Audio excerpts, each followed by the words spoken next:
हैं तो उनका प्रयोजन नारायण को मनाना है। हाँ, उनकी बात को मना नहीं कर पाते वो।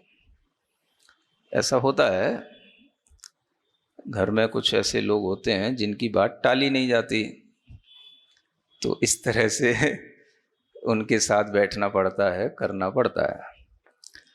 तो कहने का मतलब यह है कि लोग ये समझते हैं कि हम केवल मंत्र सिद्धि या विद्या सिद्धि से ही सभी अनुकूलताएं प्राप्त कर लेंगे। तो उनको इस प्रसंग से ये समझना कि आपकी अनुकूलताएं आपके पुण्य से आएंगी, और पुण्य किसी विद्या की आराधना से नहीं आता। वो निर्मल सम्यक्त्व के साथ जो पुण्य का आश्रव होता है, वो पुण्य आपका अनुकूल आपको सामग्रियां देता है, आपकी सहायता करता है। ऐसा तो सम्यक दृष्टि जीवों का पुण्य ही उनके साथ होता है। ऐसा तो दूसरे लोगों को लगता है कि इनको कोई, है ना, जैसे मंत्र सिद्धि है या कोई देव सिद्धि है, ये बताते नहीं हैं और इनके काम ये करते हैं, निर्विघ्न हो जाते हैं। तो ये कार्य कोई देव या मंत्र सिद्धि से नहीं होते, सम्यक दृष्टि जीवों के उनके पुण्य से स्वतः होते हैं। इससे ये समझना, है ना। इसलिए सम्यक दृष्टि जीव कभी भी इस तरह के पुण्य अर्जन का कोई क्लेश भी नहीं उठाते।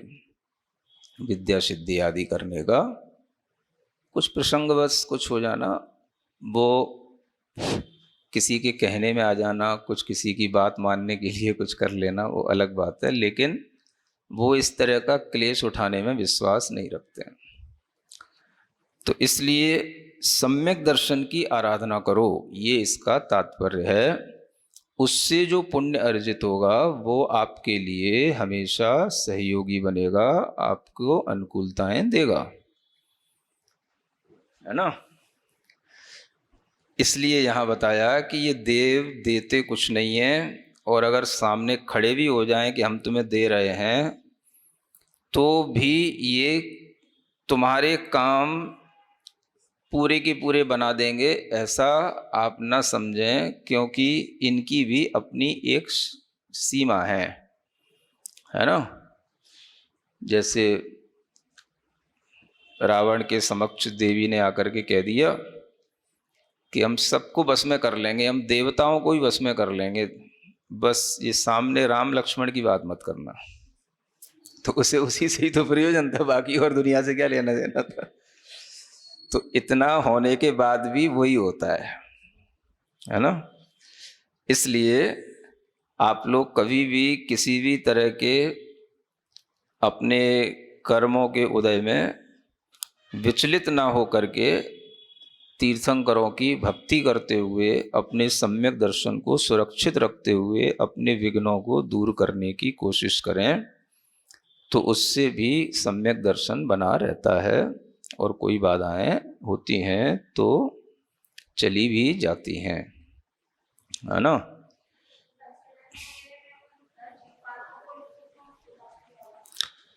वो कोई बात नहीं, वो तो आयोजन होते हैं। आयोजनों के लिए दिक्पाल, देवपाल, भूमिपाल, अब शिलान्यास होते हैं तो ये सब पवन कुमार और वायु कुमार सब, ये कोई नहीं, ये तो सिर्फ एक आयोजनों के लिए एक विधियां हैं। इनका श्रद्धा से कोई तात्पर्य नहीं होता, और इस तरह की क्रियाओं से कोई श्रद्धा बनती भी नहीं है, उनका कोई प्रयोजन नहीं।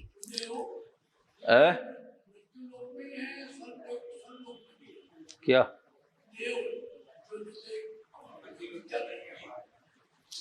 मृत्यु माने मर्त्य लोक?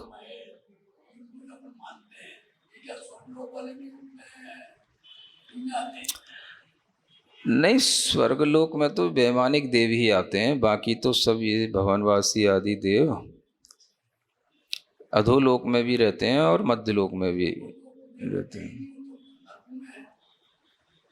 कौन?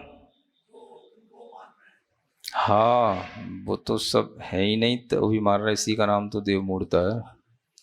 हाँ, तो वो भी एक देव मूर्ता ही है। जिसका कोई अस्तित्व नहीं है फिर भी उनको मानना। अब लोक मूढ़ता कहते हैं, तो लोक मूढ़त्वम कथयति,